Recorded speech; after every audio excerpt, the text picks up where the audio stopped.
We're live on Substack, Pete. Happy Friday, everybody. This is Peter Zalewski. I'm a condo consultant. I'm also the founder of the Miami Condo Investing Club. I'm joined here with my co-host, Daniel Hernandez from Compass. I look big picture. Daniel gets in the trenches and he grinds it out doing residential. He does single family as well as condos.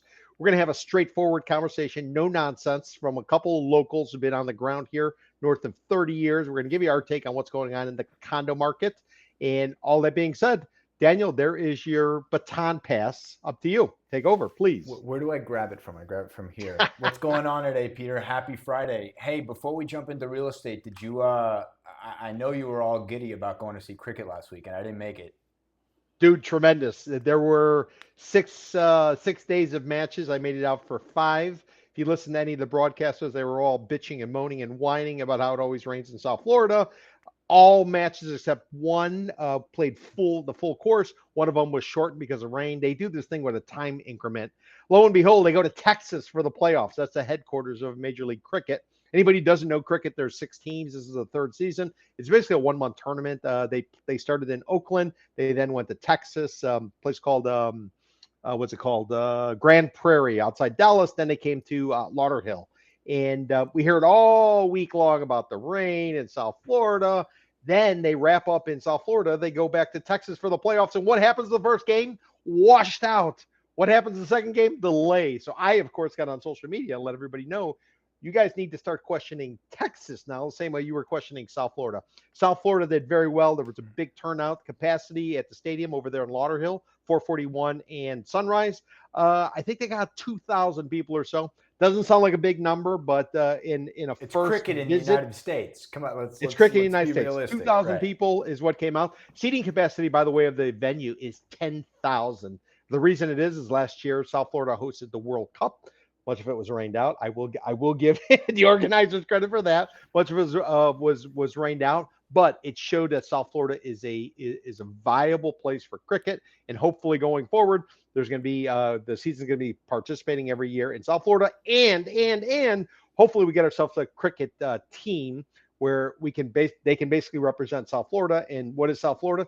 It's basically a lot of people from the Caribbean basin. So that would be Guyana, Jamaica, Trinidad, stuff like that. But excellent cricket, excellent showing, excellent time. And I topped it off with some fantastic roti over at a place called Joy's, which effectively in the Trinidadian community is the equivalent of Versailles in the Cuban community. So fantastic weekend. Wow. Yep. I'm learning something new every day. It's awesome. And by the way, if you do go to a Trinidadian restaurant or a Trini restaurant, just make sure to try to get U.S. I don't know what you would how you would classify the heat. U.S. Low heat. any of these restaurants, if they have a 1 to 5 heat scale, which I Yep. do appreciate, Yep. instead of mild and not mild, I get it like a 2.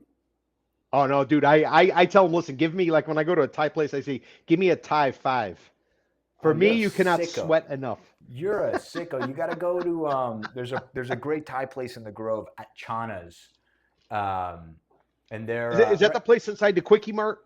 Is that like the that's takeaway Asian joint? Thai Market 2, which is going. Okay. Thank you, Alan Morris, your buddy. Yeah. But Yeah. Chana's is the place on the other corner, right on the corner of Oh, Commodore. by McDonald and Grand. Yeah. Right Okay. across the street from the post office. Yes.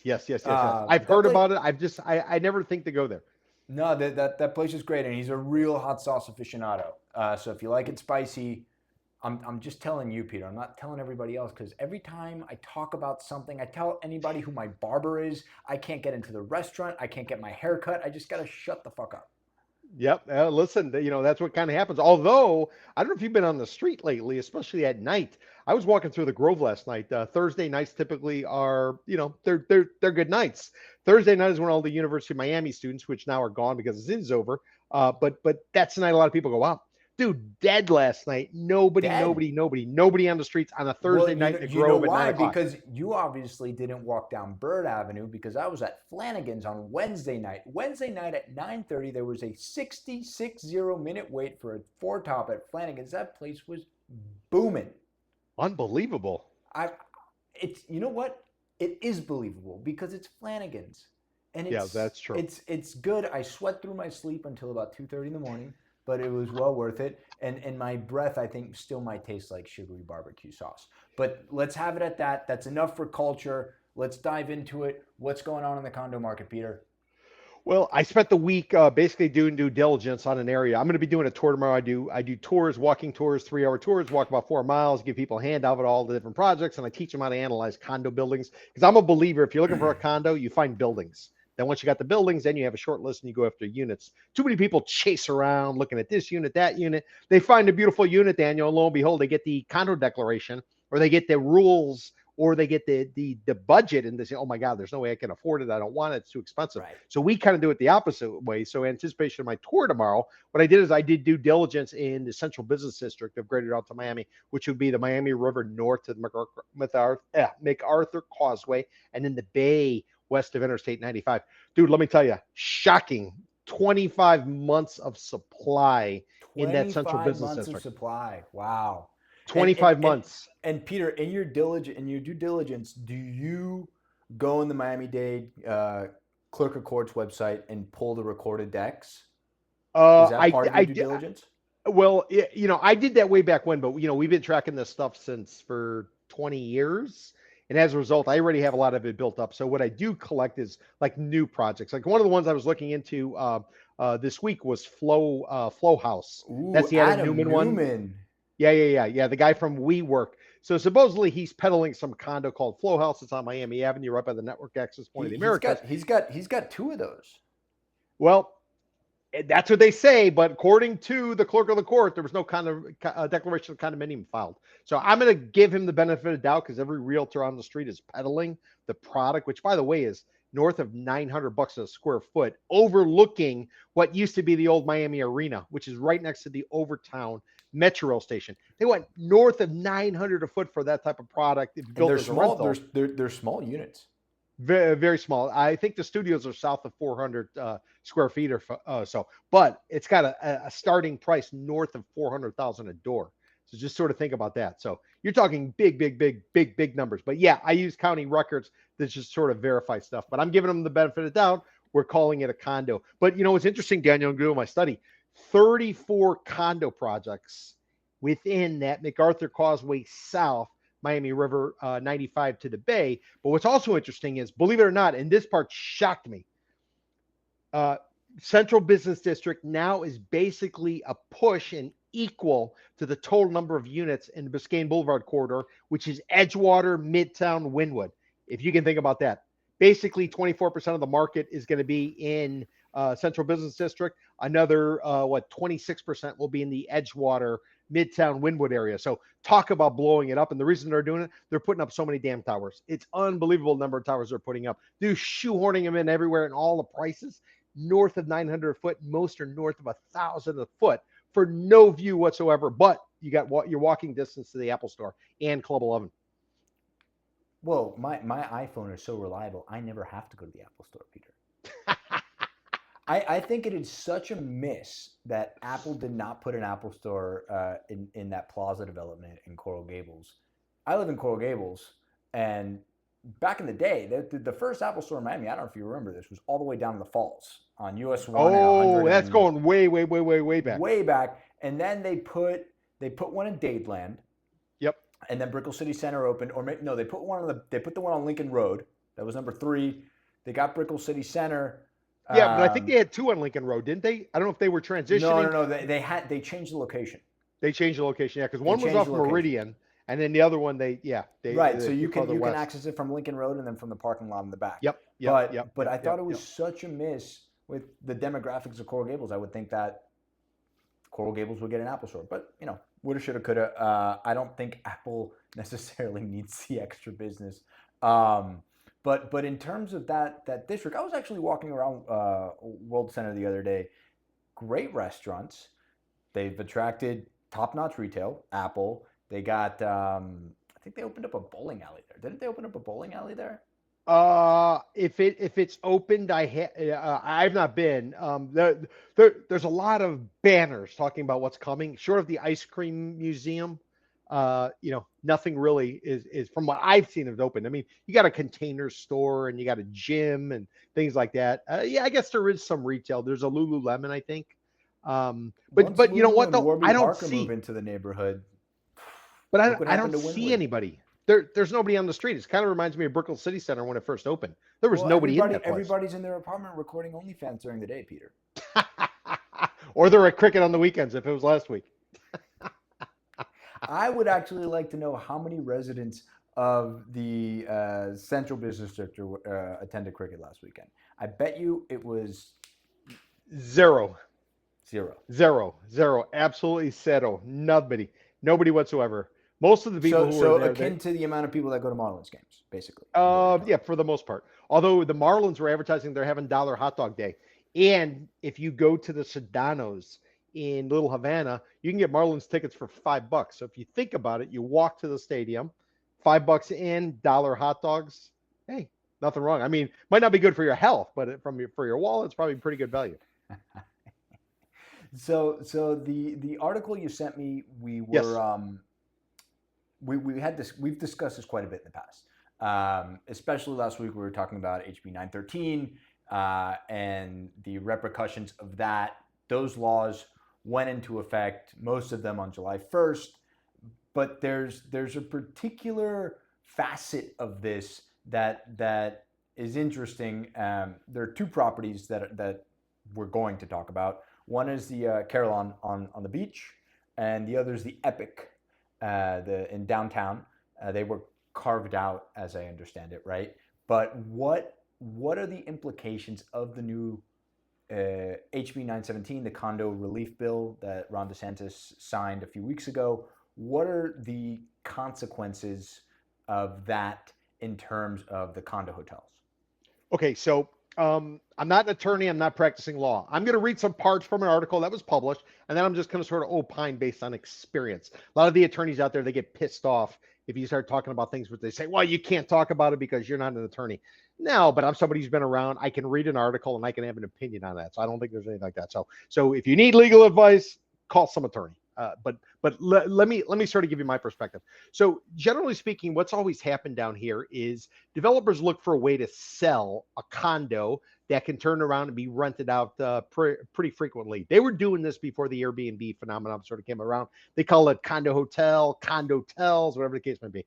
Now the people I've known, that's like the Ritz Carlton has a lot of these programs. Key Biscayne has yep, 129 of those units are condo hotel units, right? Four And then Seasons, and so what? over in the Marquee on Biscayne Boulevard. Right. Everybody's got, go to the old, what is it, the Ritz Carlton in Bell Harbor. I mean, they typically put a hotel component, and the way it normally works is you take a building, you carve it up. It could be two buildings, it could be one building. They typically have separate entrances. One's for the hotel. In terms of elevators, they'll have a bank of elevators. One part is for the hotel, the other part is going to be for the residences, and then they share a swimming pool. There's a conference center space, all a variety of different things. But what's inevitably has happened is condo buyers, they go in there and they think, oh, well, this is great. I can live a resort luxury type of lifestyle.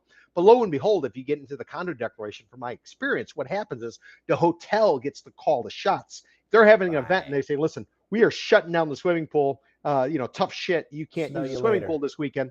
And this created a lot of havoc. And the other thing is the associations work in unison. So you got the hotel and you got the condo, the residential side.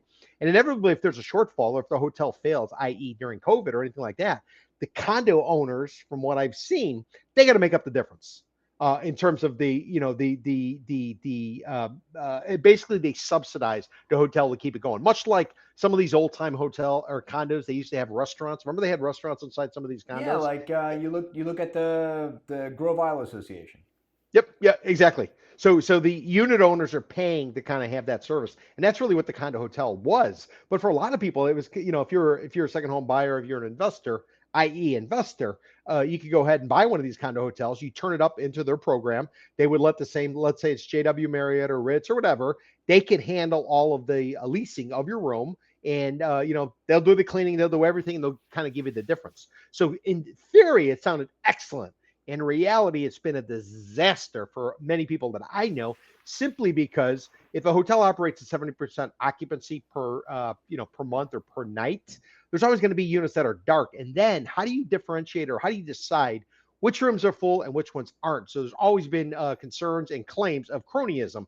Somebody's slipping somebody some cash at the front desk. Somebody walks in last minute. They were not booking online. How do you decide which unit is going to get filled? So there's all kinds of problems that's been going on. But the condo association residents, they haven't really had a lot of ability to push back on the hotel operator. They're almost like the colonists. They come in, they got control, they do whatever the hell they want, and you should feel fortunate because you got the brand of that hotel on the hotel, on the tower, from my perspective. So, as part of HB 913, there's an article, and I'm going to refer to that. And what the article, the headline is: Florida condo reform could open floodgates, in quotes, of litigation. And just a couple little tidbits that I thought were interesting. It says condo hotels are properties where individual units are privately owned, but the entire building is operated as a hotel, a common setup in Florida, especially along the coast. This type of arrangement offers several benefits to owners, including the opportunity to live in a luxurious vacation property while paying a more affordable price and potentially making a profitable investment. However, it's also been plagued by problems, including limited control owners have over the building's management and the financial burden of paying common area fees. So fast forward to the legislation that just passed and went into effect July the 1st, and there is an attorney who is quoted. Let me see if I can find this attorney's name. His name is Stefan J. Pardo. He's a founding partner of Pardo, Jackson, Gainsbourg, and Shelowitz. It's supposedly a leading authority on Florida construction and corporate hospitality law. So, according to Mr. Pardo, the legislation may represent the only opportunity for many condo associations, and particularly those in mixed-use condo hotels and condo projects, to revisit years of potentially improper shared facility assessments. He goes on to say associations can now seek declaration of their condo unit owner rights and seek damages for overassessments caused by these unlawful structures. So I guess what I'm telling you, Daniel, is get ready, law firms are going to start suing. So if you're a condo operator, you don't know what the hell, or a hotel operator, you don't know what the hell you're doing. Maybe the numbers aren't being produced. You know you're backstopped by the condo association, because every single unit owner is going to basically have to subsidize to keep the thing afloat. And basically they didn't have any kind of pushback. They didn't have the ability to control or kind of force any kind of, let's say, corporate efficiency.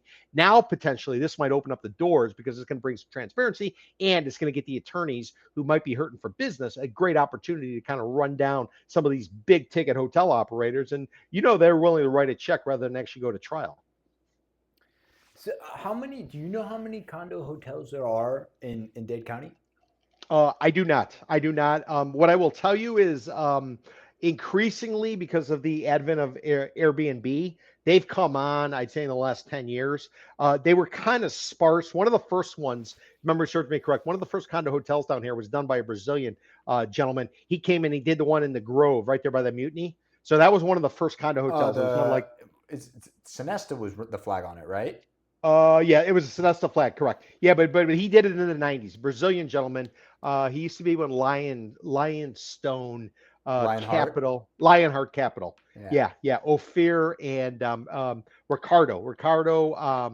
Yeah, but they were credited with doing one of the first ones. And it was a concept that was common in Brazil. They brought it up here. They acquired the Mutiny site, which is the famous drug lord hotel from the 1980s and Hotel 70s. Scarface.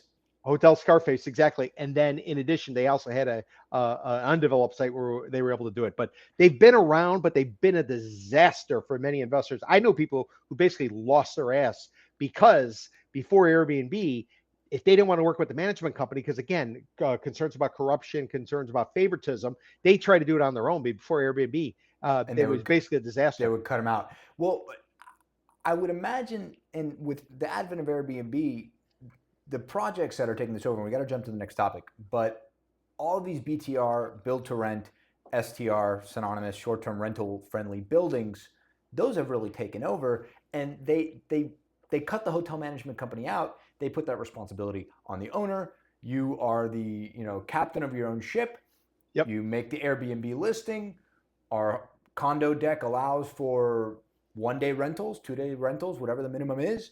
And you can do that. And now it's a shiny new page on the marketing collateral for these condo buildings. Oh, you can rent this out for short-term rentals. Those buildings, by the way, many of them in the Central Business District in World Center are short-term rental friendly. They sold like hotcakes. Granted, it was during the pandemic when everything was selling like hotcakes. But when those deliver, which they'll be delivering on a rolling basis over the next year or so, are those going to be sellable when these Of course folks they're not. realize No way. that No way. Well, they are if the price gets low enough. But well, if you're if talking the price gets 1,200, low enough, but as they said right now, those some of those units were selling studios for $1,100 a square foot. You're yeah, not but that's what I'm recouping saying. that. I mean, the numbers will. I mean, just take my Are you going to say the one my percent rule? 1% rule. Take the 1% rule, dude. Let's just call it 1,000 a foot, 500 square foot hotel room, if you will, 500. So 500 square foot and hotel, so that's a suite because most hotel yeah, rooms it's aren't even basically a that big. suite. Run the numbers on that. What kind of rent you got to be pulling down per month? And keep in mind, if and when you turn it over to a traditional condo hotel, not only do they have to manage it and they charge you for it, but they also charge you a cleaning fee because they send their own staff in there to do it. And when they decide to remodel because they're going with a different theme for the particular season, You have you to got to do it. pay Yeah, you got to to do it. I mean, upgrade the entire place. that's what's happening. That's what's happening in Key Biscayne at the Ritz Carlton. GenCom comes in. They say, "I want $100 million renovation." If you're an owner, you're part of the party. But we got to jump Oh, and on. by the way, you got Oh, you go. know you need to buy the furniture and do the work through their specific Cousin. vendor, which is probably Oh, somebody's their vendor. brother-in-law or sister-in-law. Yeah. All right, jumping in. Wait. So I So am a buy on that. By the way, I'm happy. Transparency brings all kinds of understanding. People can make educated decisions. They can make dumb decisions, but as long as they got the numbers and they got the information, this hopefully will clean up the condo hotel industry and possibly even the Airbnb game down here in South Florida. I'm a buy too, Peter. Biscayne 21. We talked about it a few weeks ago. For all of you who don't know, Biscayne 21, future supposed site of the Edition Residences. Edition, for those of you who don't know, is a global hotel chain. Who's the guy who started that? The nightclub guy from New York, Studio Ian 54. Schrager. Yeah, Ian Schrager. So Ian Schrager was brought on. He created the Edition. Marriott Yep. either purchased them or purchased a percentage of them. Now they're part of the Marriott flag. Well, they're launching their Edition Residences. Well, they launched it. Two Roads Development tried a condo buyout, which is very popular.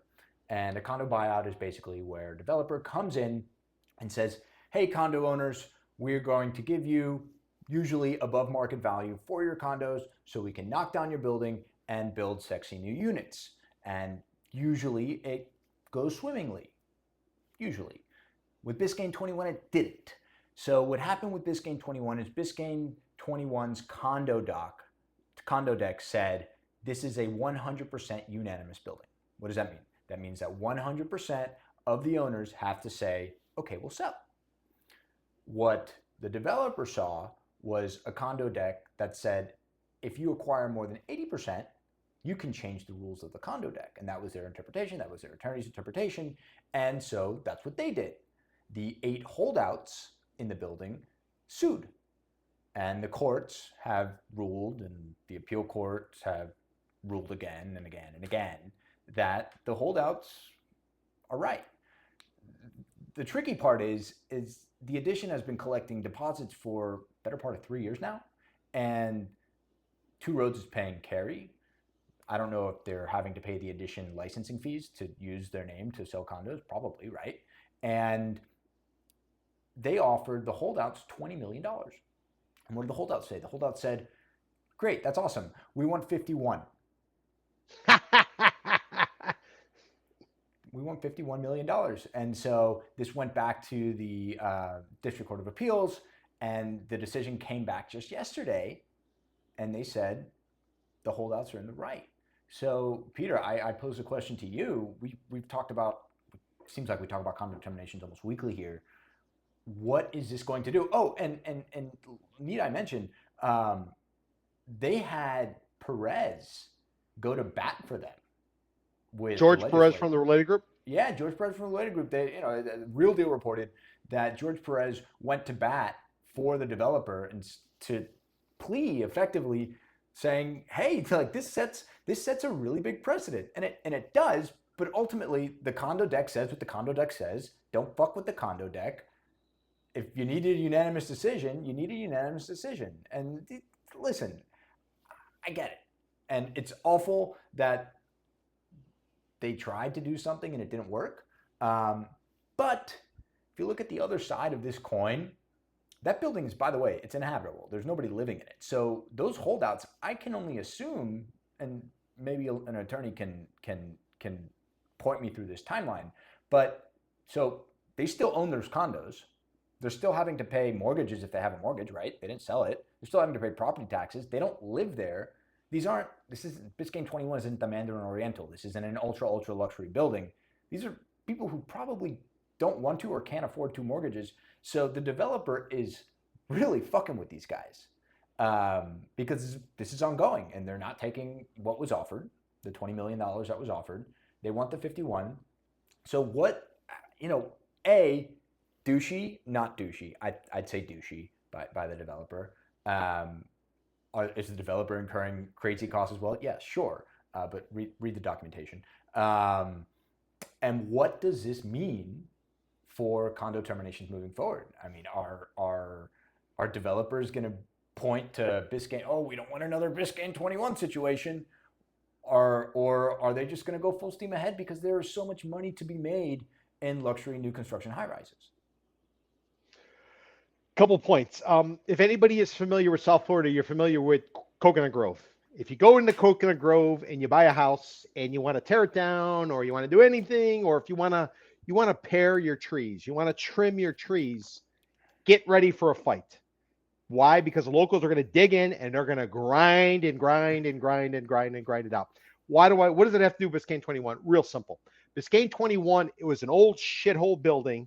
It had surface parking lot, plenty of dirt, basically between 21st and 22nd east of Biscayne Boulevard, right over there by Paramount Bay Condo Tower, right by Unity Church, all that type of stuff. Right next to it, a rental tower went up. So here's the point. They were coming up on the 40-year recertification, which is something that applies to Dade and Broward County before Surfside, where you had to go and you had to do stuff. So they had this old shithole building. They could have very easily, because we were on the upswing of the boom, they could have very easily terminated at the time, and they decided they were not going to terminate. Why? Because they loved living where they were. They had these great views, even though it was a piece of shit building. It was underutilized. It was obsolete. They decided not to terminate. Everybody came to them with offers. Everybody came with offers. They passed on it. So for the group out of West Palm Beach, who did Biscayne Beach, for them to go forward and think that they were going to outsmart a bunch of people who are digging in, like in Coconut Grove. If you go into Grove and you think you're going to breeze through it and you're going to grease some politician's hand and you're going to make it happen, it's not going to happen. That was the same thing with this project. They didn't read the room well, I would tell you, and that's probably because they're not locals. They were coming in from out of town. They put up that one project. They figured, okay, we're going to parlay it. We're going to bring in the Edition name brand. We're going to make a lot of stuff different happen. Then they run into a group, small little contingent, that decide they're going to fight it. They're going to fight it. Why? Not because they gave two shits about the project, but what I think is probably going on, I think they got a backstop. I think they got private equity behind them who sees this as an opportunity basically to shake down whoever this developer is and or make the developer go away and watch for something a little bit more macro perspective is the way it looks to me, because I don't see how these people can continue to go through with the lawsuit. They have to pay to live somewhere else. They have to continue to maintain the property as is. Right. And the dollar figure we're talking about, 51 million. If you just run it, what'd you say, 8 unit owners by $51 million? You're talking about a hell of a payout. What is that, $5 million or so? $6 million a door for your unit. Plus, they're going to want attorney's fees. On top of it. This to me sounds like it's very well orchestrated by somebody who knows what the hell they're doing. They know what the sweet spot is, and they're probably hoping that there's going to be some sort of combination. Why not take equity in the new project if you're one of these unit owners? Dude, take it. Let me get equity in that project. You go forward. I don't want a unit. I want equity. I want this. I want that. So there's somebody very smart who's behind the scenes. I think that's driving this, because if you've ever been in that building, and I knew people live in it, it was a shithole. It was absolutely obsolete. There was no reason to go through the 40 recertification and do everything that was necessary. So they did not read the room well. They probably have smart people behind them. And more importantly, to George Perez and any other developer around here, the court finally stood firm, and they're saying, listen, it is what it is. If the Deal with law it. is this, you need to stand up and do the right thing.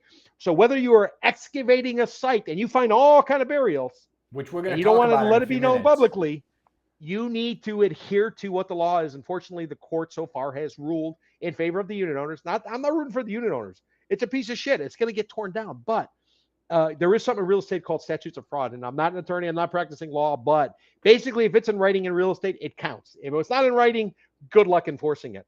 This stuff is in writing. They had smart people telling them, and they're going to shake down these developers, especially for the fact that the developer had pre-sold so much of this building. The sales center is still open. I don't know if they're still manning it, but they still have the signage up over. It's over in Paramount Bay, right across the street. So the burn on it. At some point, somebody has to call uncle, or it's got to be a taco trade. You got to chicken. Somebody's going to have to chicken out, and it's real clear. Unit owners are not chicken out, so that developer is going to have to bend a knee somehow and pay them and or JV with them, because it's not going anywhere. And before you know it, this market, from what I'm seeing statistically, these guys are going to be on the wrong side of the trade. And now you're going to have to add a couple more years on top of it, besides the legal part of it. So I'm buying it. I would too. I mean, listen, the dirt, excellent piece of dirt. Oh, it's a great property. Yeah. We have it pulled up. It's on the got map water right on two sides. Typically, you get water on one side. You get up in that area, maybe because they changed the street and they build it north south, so the views are east west. This one, you're going to have it on the east side, and you're going to have it on the south side, and even the north views. You're going to be able to look in the distance and see the Julia Tuttle Causeway. Great piece of dirt, and kudos to those unit owners for standing firm. Although I don't think they're doing it on their own. I think they got a real backstop behind them. So you alluded to something when I switched around our rundown. Oh, that was intentional. Yeah, I saw that. You really thread the needle there. So it came out in the news, I think it was on the front page of the Herald last week, that, Related cannot catch a break with these freaking burial sites. Or maybe they're everywhere and Related's the only people who are getting caught digging these things up. But we're talking about the archaeology site at the St. Regis. So came out in the paper that but Daniel, I think you need to lay the scene for people. So in terms of going back in the day before Ponce de Leon. Before Ponce de Leon, before the pyramids of Giza is what Bob Carr's saying. Bob Carr, local archaeologist, he's the head of the Archaeological Historical Conservancy, Inc., which is basically the firm, the consultancy that all these developers wound up hiring when they find bones and burial grounds and little huts when they're excavating these condominium sites. So Miami, as it's set up, we have Brickell and downtown, and then flowing through it is the Miami River. What used to get built at the mouths of rivers? Villages. And so these Indians were here however many thousands of years ago, which is estimated they were here for thousands of years, or they were here thousands of years ago on Brickell Key, the Tequesta Indians, because when they built Brickell Key, there were Indian remains left there. And Miami Circle, that's where the icon went up. That's what you can put at least 2 towers where Miami Circle was. That was a Related Group project. The Baccarat a few years ago. No. I think that Circle was Michael Bauman. It was Michael Bauman. Michael Bauman, because the state paid him to piss off and go away, and then he took the money and built Skyline, which he built a rental, and then they turned it into Skyline. That was Bauman. Hi, Alex. Because I remember the old shithole that used to be on top of the Miami Circle way back in the day. Remember, what were they? 2-3 story like cheap rentals. Oh, that's way before my time. I'm not that old, Peter. So it was Bauman, and then Baccarat, which is also Related. This was 2 years ago. Very public because the community around them claimed that Related sort of swept it under the rug and kept it under wraps. And then there was an op-ed written by George Perez, and he was effectively pleading to the community, hey, listen, guys, I've spent no less than $20 million, stopped construction for a year and a half. I hired Robert Carr. I'm trying to do everything right. Just let me build my fucking building. Sorry about the cursing. Frickin' building. And then he hands off the reins to Nikki and JP, his sons. They're building the St. Regis. It looks very nice. And what do they find on the 3-acre site? Remains. So I gotta imagine that this happens way more. I mean, I'm not saying this is a conspiracy theory, but if you find Indian remains in Brickell Key and at the mouth of the river, and you have a giant excavation site that was Brickell City Center. I don't think they found anything at Brickell City Center. And then you're going all the way down Brickell Avenue to the St. Regis. There were 2 villages and there were no villages between there. There's got to be Indian remains all over downtown in Brickell. And listen, we've spoken about this. I love progress. I want developers to be able to build their products. I understand and I have sympathy for a developer who bought 2 acres of dirt and then all of a sudden a bunch of conservationists are saying, hey, a third of that dirt you can't build on. Sorry, you're fucked. Go back to the drawing board.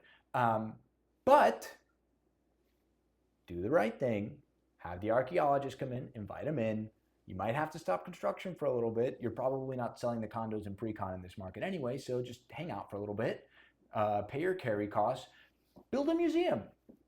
Hell, that's what Ken Billions would do. He'd offer to build a museum. Let's put all if all the developers got together and created a consortium and they said, hey, we're gonna fund the Condo Development Archaeology Foundation. So every single time we dig a hole and we find a bone or a rock or a stick or an axe, whatever, we're gonna put it in here so the people can see it. It's gonna be on display. It's gonna be so fucking awesome because we make so much money.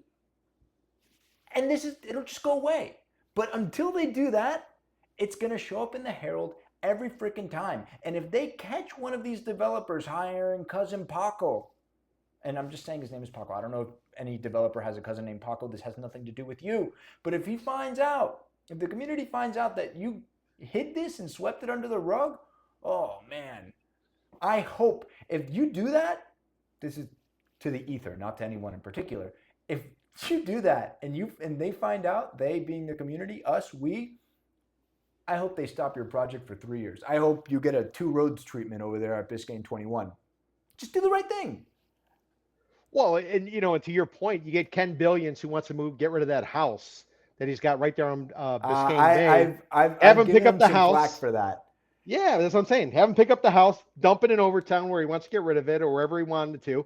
Take all of the remains, put it all in the same thing, and everybody's happy. That's different. I'm being sarcastic. Oh, okay. That house. I'm being sarcastic. So what Peter's referring to is Ken Griffin bought a house. He bought 2. Well, it was 2 houses, but it was the Arch Estate for $108 million a few years back, which seemed like a lot of money back then, but now you got everything going on in Indian Creek. That seems like a small pittance. You got a $120 million condo going up at the Waldorf Astoria, a freaking condo. $65 million triplex at the SMR. No, not by any means. But the Ken Griffin thing is different, and I'll tell you why.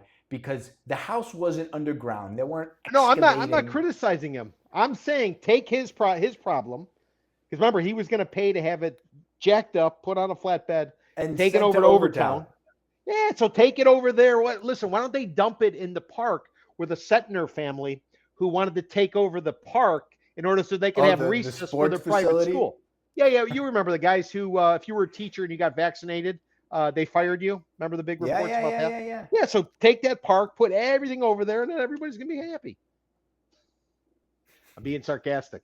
No, listen. At the end of the day, the big deal, and don't forget, there was another site. There's a site on the north bank of the river where they put up the Met 2.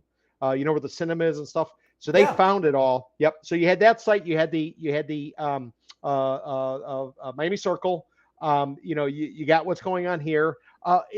Like you said, it's all around. It is an issue. But the problem is when they work in cahoots with the city of Miami. According to the Miami Herald, they request information. This information is supposed to be readily available. The developer, according to the article, as well as the city, working to keep it quiet from anybody and everybody. Again, transparency.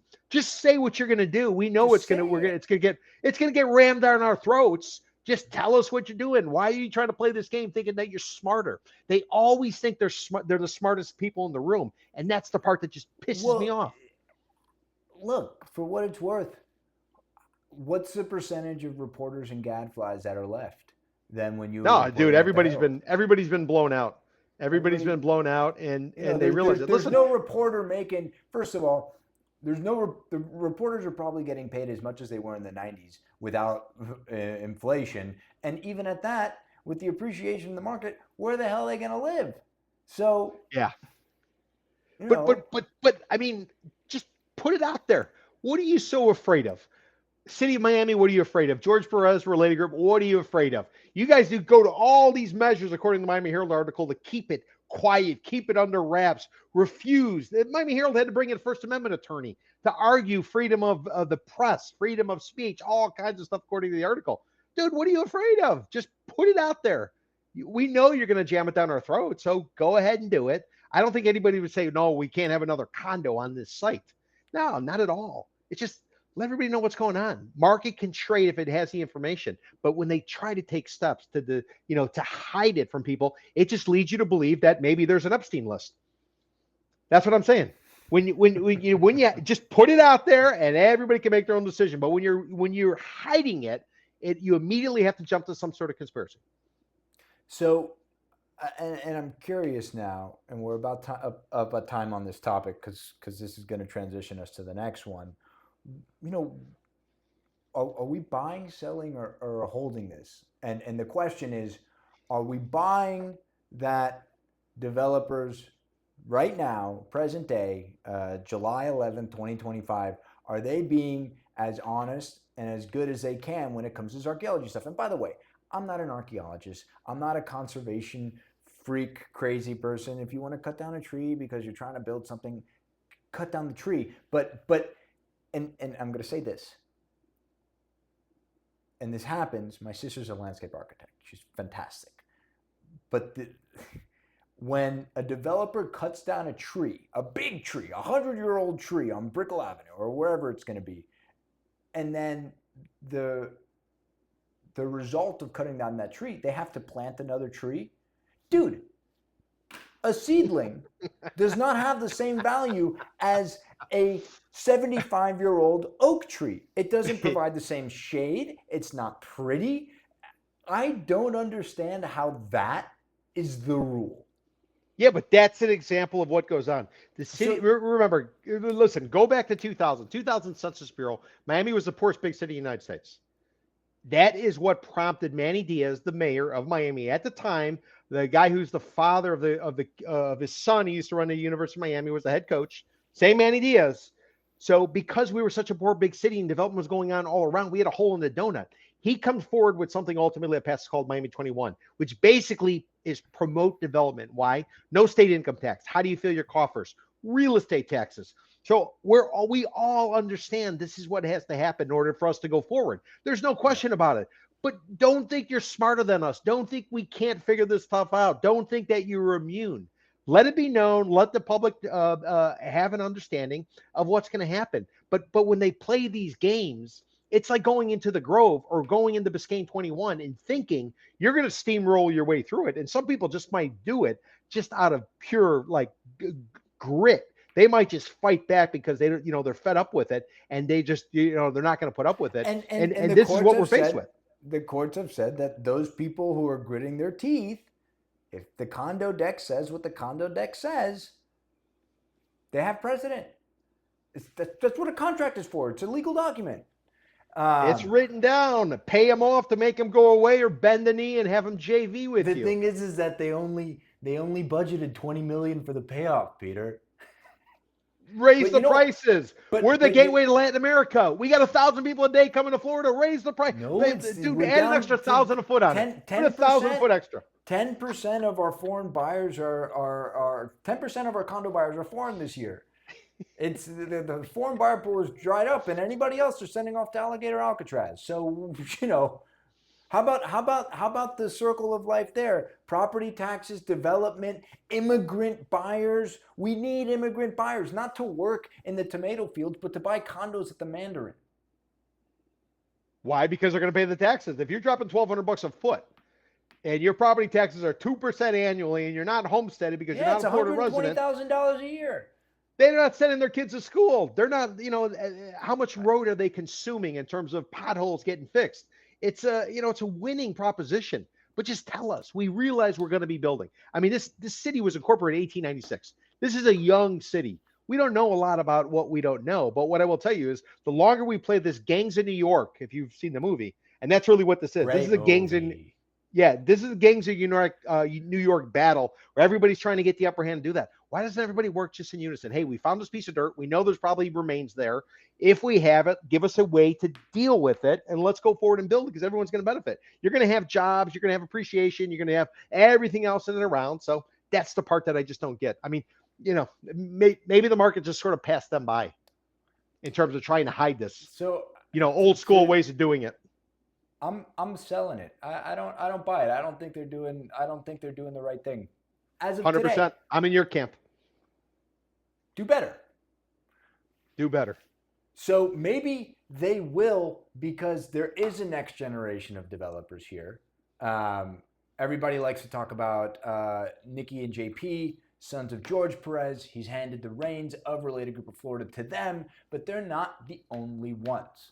If you're a recent arrival to Miami, you've probably heard David Martin this, Tara that. But David Martin is the son of somebody. Well, we're all sons of somebody, but we're talking about the real estate development kingdom of South Florida. Russell Galbert. He doesn't have a son, but he has a daughter. She's actually jumped into the cruise business. She thinks that her thesis is that everybody's going to want to live on a cruise, and we're going to put a bunch of Starlinks, and everybody's going to work remote. MG developer Diego Torrealba. He's another child. Don't forget Alan Morris. Alan Morris. Spencer's running the company now. So Gil Deser. There you go. So has Next Gen come into the fold with lessons learned and continuous improvement, and are they going to repeat some of the great things and some of the mistakes that their parents have made? Or is but Daniel, I think you should set the scene. Like, why are we talking about this now? Can you show us the clip, or can you read something from that article, just to sort of kind of set the scene? Because people are like, why are you? So the Wall Street Journal came out. I don't think it was was it Wall Street, or was it like Fortune or something?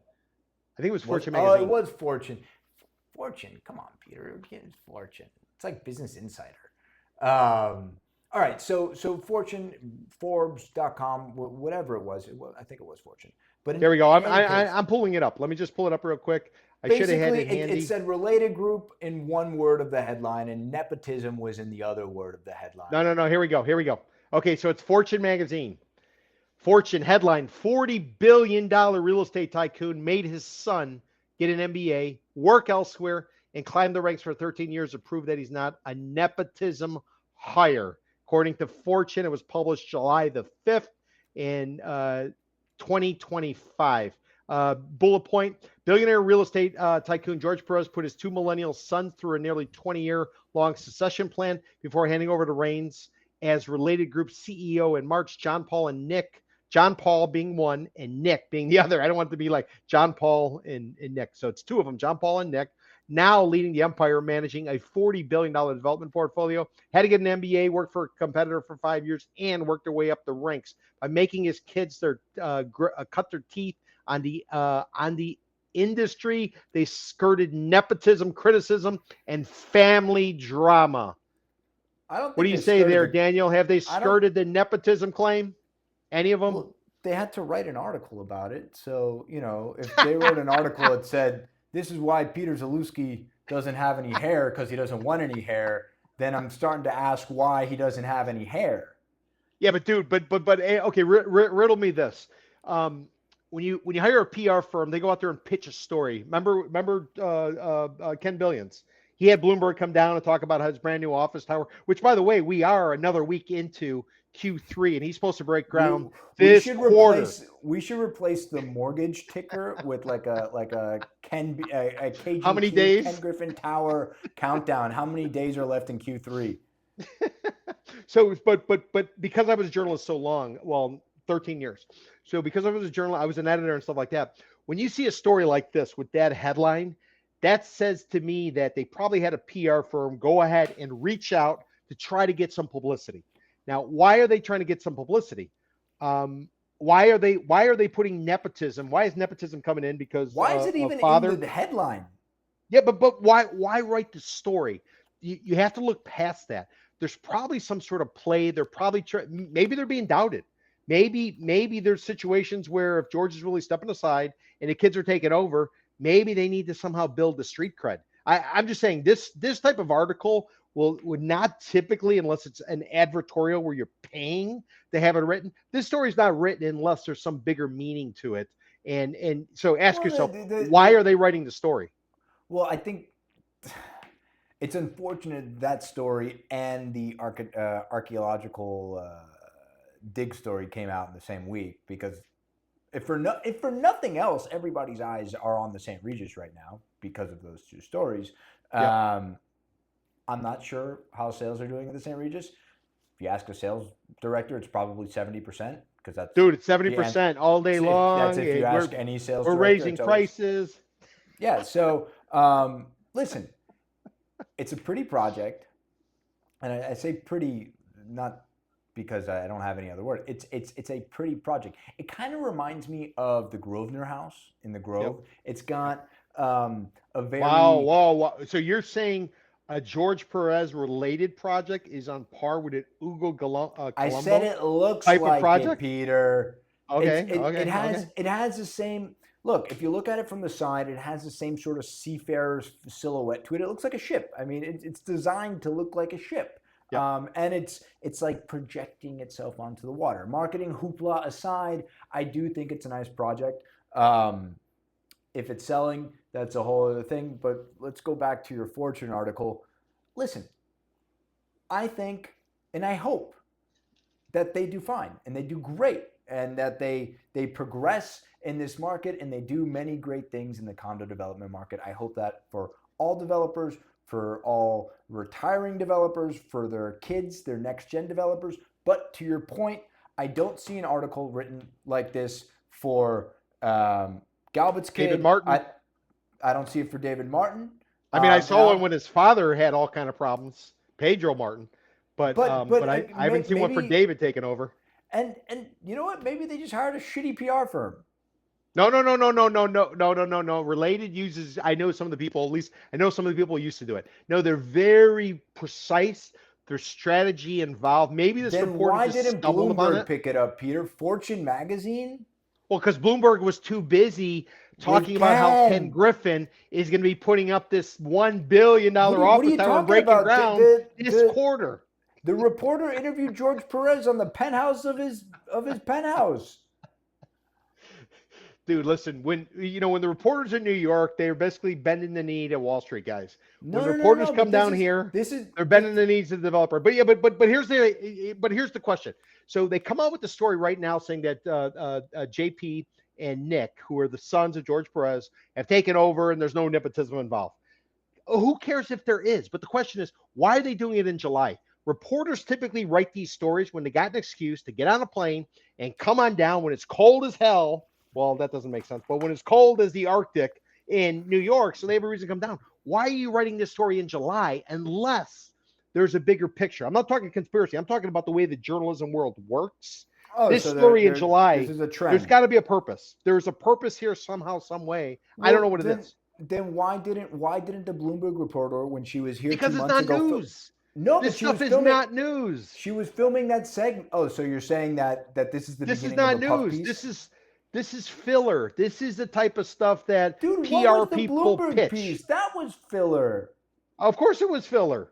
I'm not saying it's not. Let's go on the boat. But I'm just wondering.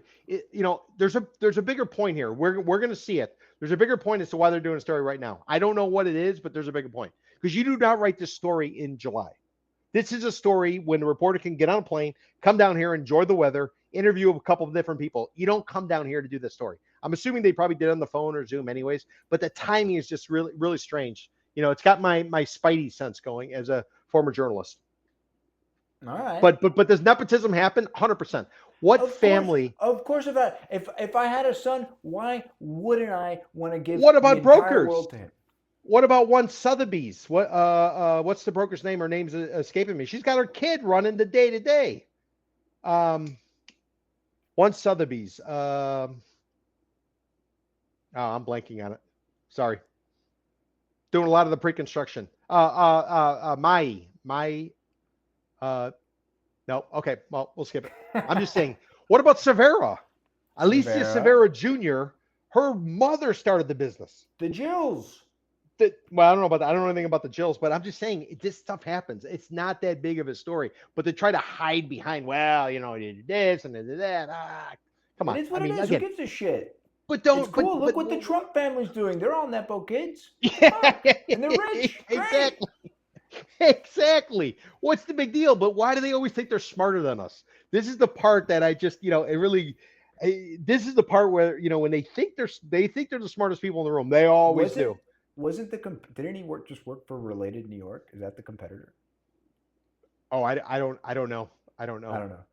I mean, All I'm right, sure forget I said everything is anything. like interconnected. It's a small little, I registered and I at some point I'll finish the book. Started a book about Miami condo market. The name is Miami Condo Cartel.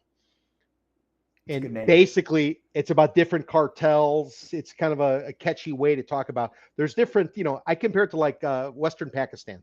Remember during the right after September 11th, and you had this battle in Afghanistan, and you had all these different warlords in Pakistan where the government couldn't control it, but you had these little fiefdoms where everything had to be done. That's pretty much how the condo market works in South Florida, from my perspective. You have different groups, and they go around and they do different things.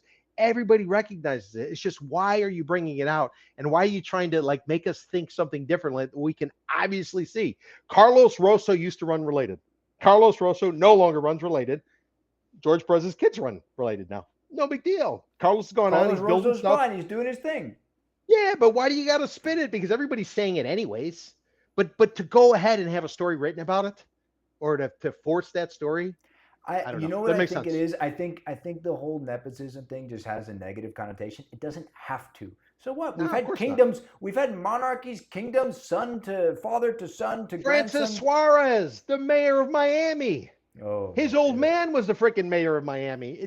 No, Regalado. but he became mayor in his own right, dude. Like I know, but I'm saying, but bootstrapped. he's playing off the family name, Regalado. We got a I'm county being sarcastic. commissioner. Now I'm being sarcastic. No, but this is what I'm saying.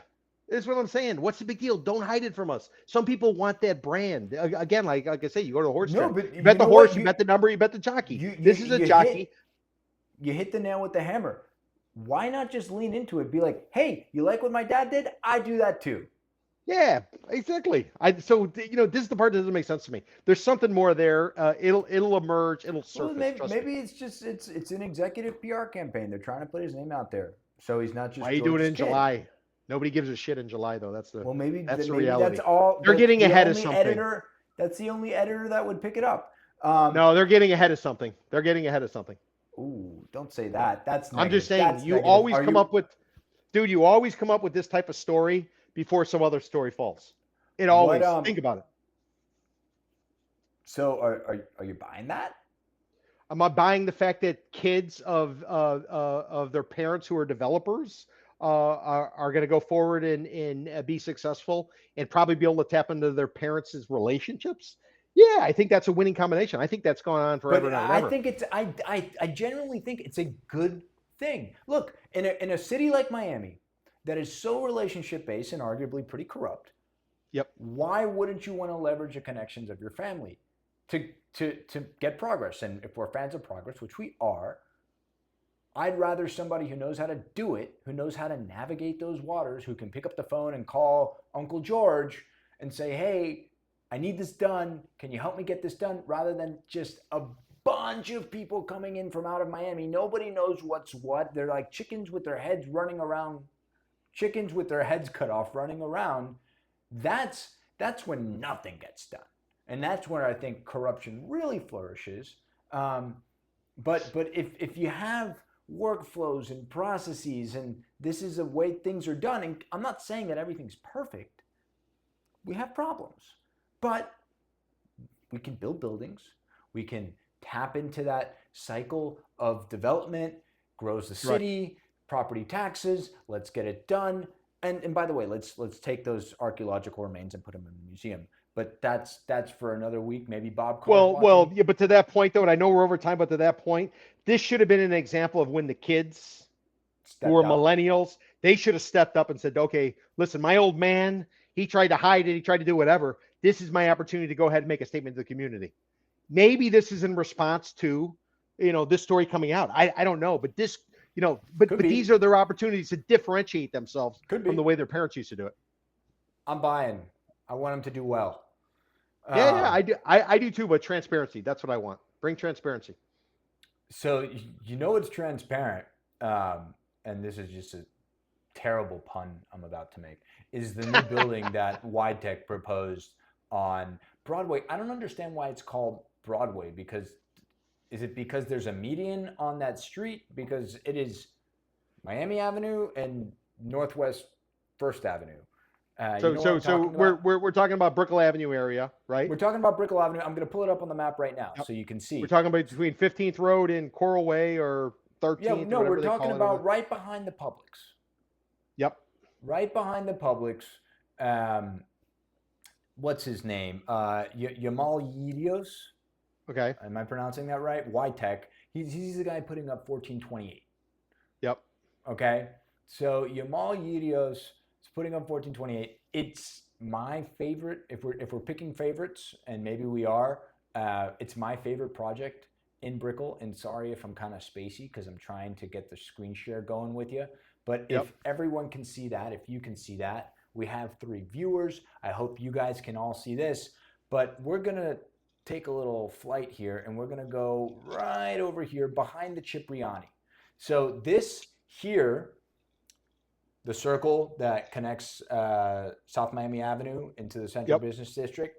Yep. Now, that's where Cervera's headquarters is. And so when I was first reading about Correct. this, Are they still uh, occupying it? Because she had a fire in her IT no, room. Like they're there. they're back in there. Okay. They're there.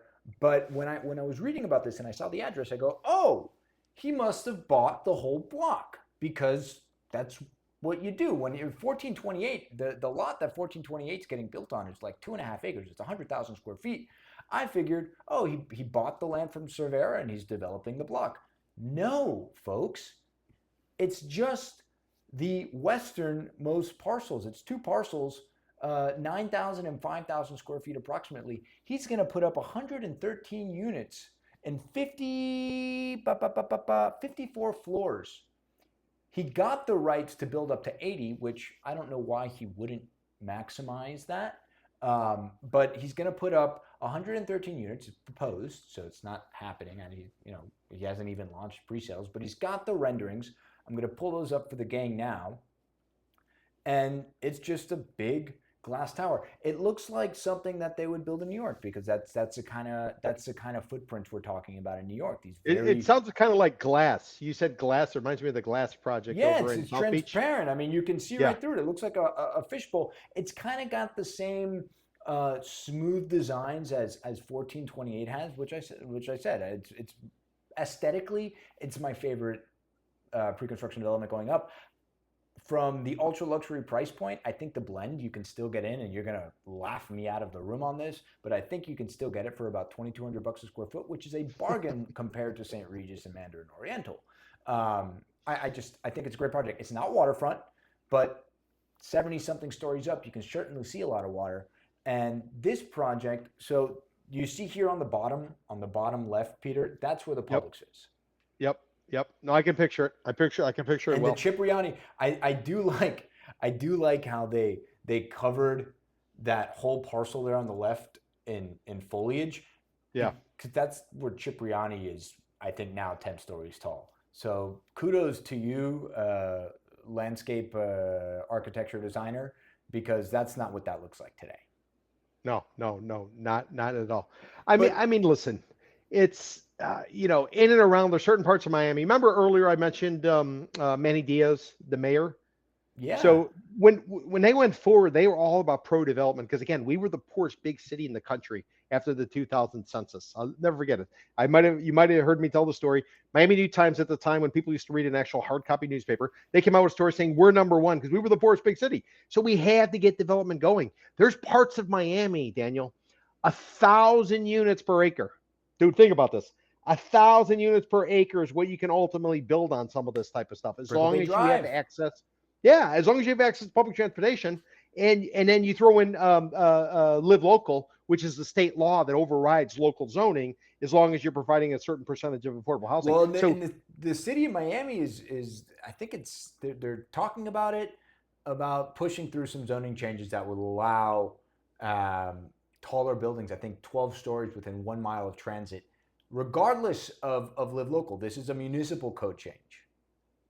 yeah, and I'm all for it. I have no problem with this whatsoever. And everybody's going to try to shoehorn it in, but it's all about timing. Is the timing right? Are you actually going to put a shovel in the ground? Well, we're still waiting to see if Ken Griffin is able to put a shovel in the ground on his $1 billion office tower, which he bought 2.5 years ago, and has announced he's putting up in Q3. If he puts a shovel in the ground, then I would imagine this developer would put a shovel in the ground. This to me sounds more like an entitlement play. You buy the piece of dirt, you can screw up somebody else's plans. You can sell over the entitlement rights. You can do whatever you're going to do. I mean, think about what it's going to entail for the construction to go ahead and put up, what'd you say, 70-story tower? No, this one, 1428 is 70 something stories, but that's on a Yeah. 100,000 square foot lot. This is Yeah. 113 units, 54 floors up on 14,000 square feet. Okay. So 54 stories and how many? 100 and something units? 113, 113 units. So what are we talking? 2 units per floor, basically, or some of them will have basically. three because of the penthouse. And then this reminds you of a building out in Sunny Isle called Muse. You ever been in Yeah, I know Muse? You ever Muse. seen Muse? So in Muse, what do you got? About 20 stories of parking garage. So you're going up this tight Is it ramp, that kind of many? like No, it's not that many. Really? it's at least 10. You're going Wow. way the hell up and up and up and up and up. This to me, I don't know. Maybe he built it, but think about the cost associated with building that high and so few units. These units are going to have to trade for a significant amount. And what is the sales proposition? Why would I go to Cipriani? Why wouldn't I buy in one of these vintage buildings, actually on Brickell on the Well, water? Why don't because I go into Una? these developers foresee, and we've talked about this in the past, that the arrivers here, and I'm calling them the arrivers, they're like the travelers from the future, right? The early arrivers here, the post COVID transplants who have come here, and we've Yep. looked at the numbers, and I keep on bringing this up, but it wows me that we keep on seeing these prices. These are not Brazilian investor prices. A Brazilian investor, an Argentinian millionaire, he's not spending $25, $30 million on Key Biscayne. These are American wealthy people. We still are the wealthiest country in the world, and wealthy Americans are coming here and they're buying product. They've bought product, and it's YTech, it's Mr. Yedios' hypothesis that we are just getting started. Now, he just proposed it. They got some renderings done. Anybody can get renderings done. I get that. When they finished the pre-sales at 1428, which by the way, I don't know if you've been to the sales center at 1428. He did a really I have not. smart thing. He bought the house next to, you know where Chateau Zizi's is, that Yep. chateau there on Yeah, Brickell Avenue. Casey Piquette recently did a piece. He's a local historian. He recently did a piece about the history of that house. So yeah, yeah, yeah, So yeah. so he bought that I think for 6 million and change several years ago, and that's where Chateau Zizi's is. I don't know why it's a Mexican restaurant, Chateau Zizi, yeah, whatever. But next door, that's where he put the pre-construction sales office for 1428. And when he's done with 1428, he's going to have an interior designer wipe all that out, and he's going to put in the innards of a unit